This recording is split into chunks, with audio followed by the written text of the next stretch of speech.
السلام علیکم، کیسے ہیں آپ سب؟ آئی ہوپ کہ آپ سب ٹھیک ہوں گے۔ آج میں آپ کے ساتھ شیئر کروں گی کہ جب نواسۂ رسول حضرت امام حسین رضی اللہ عنہ پہ پانی بند کر دیا گیا، 7 محرم الحرام کو پانی بند کر دیا گیا تھا۔ پانی بند ہوا تو کھانا بھی میسر نہیں تھا، لیکن ذکر پانی کا ہوتا ہے اس لیے کہ کھانے کے بعد انسان کئی دن کاٹ لیتا ہے، لیکن پانی کے بغیر گزارا نہیں ہوتا۔ فرات کی نہر سامنے اپنی موجوں کے ساتھ چمک رہی ہے، لیکن پانی کا ایک قطرہ بھی نواسائے رسول صلی اللہ علیہ وآلہ وسلم کو نہیں دیا جاتا۔ ایسے انوکھے امتحان بھی ہوتے ہیں کہ وارث ہوں ساقیِ کوثر کے، مالک ہوں حوض کوثر کے، اور بیٹے ہوں ساقیِ کوثر کے، اور پھر بھی ایک قطرہ پانی کا میسر نہیں۔ صبر کا امتحان ہے۔ حضرت امام حسین رضی اللہ عنہ خیمہ زن ہو گئے، 3 دن تک پانی بند رہتا ہے۔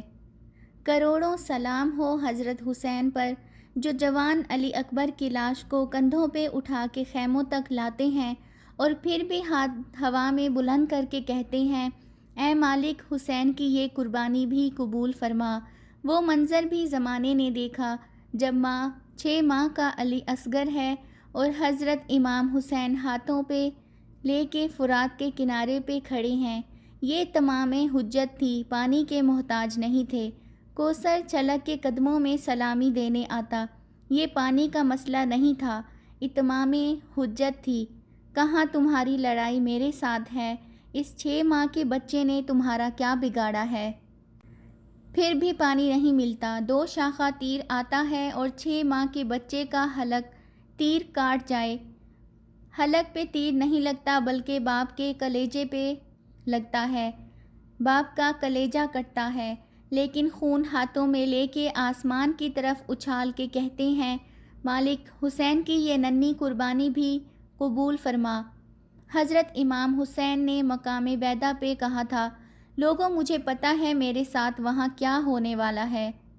72 پیاس اور بھوک میں مبتلا لوگ ہزاروں کے لشکر کے مقابلے کے اندر اس صورتحال سے دوچار ہوں گے۔ کہاں مجھے پتہ ہے کہ یہ ہونے والا ہے۔ اس منظر نامے کو، بھیانک تصور کو دیکھ رہی ہیں، لیکن اس کے باوجود سب کچھ سہنے کے لیے تیار ہوں۔ میری لاش پہ گھوڑے دوڑیں، میرے بیٹے میرے ہاتھ میں ذبح ہوں، اور محاذرات دین کے ساتھ جو سلوک کیا جائے سب میری نگاہوں میں ہے، لیکن اس کے باوجود میں مسلسل آگے کیوں بڑھتا جا رہا ہوں؟ اس لیے جا رہا ہوں کہ قیامت تک ظلم کے خلاف کھڑے ہونے والوں کے لیے میری زندگی ایک نمونہ ہو۔ کروڑوں سلام اہل بیت اجمعین پر۔ کربلا میں ایک طرف پانی تھا اور ایک طرف پیاس تھی۔ جو پانی پیتے رہے وہ مر گئے، اور جو پیاسے رہے وہ آج بھی زندہ ہیں۔ سبحان اللہ۔ اللہ ہم کو صراط مستقیم پر چلنے کی توفیق عطا فرمائے اور ہم سب کا خاتمہ بالایمان ہو، آمین یا رب العالمین۔ آئی ہوپ کہ آپ کو آج کی میری یہ ویڈیو اچھی لگی ہوگی، تو چینل کو سبسکرائب کر لیں تاکہ مزید آنے والی نئی ویڈیوز بر وقت آپ کو مل سکیں۔ ملتے ہیں نیکسٹ ویڈیو میں، ٹل دین اللہ حافظ۔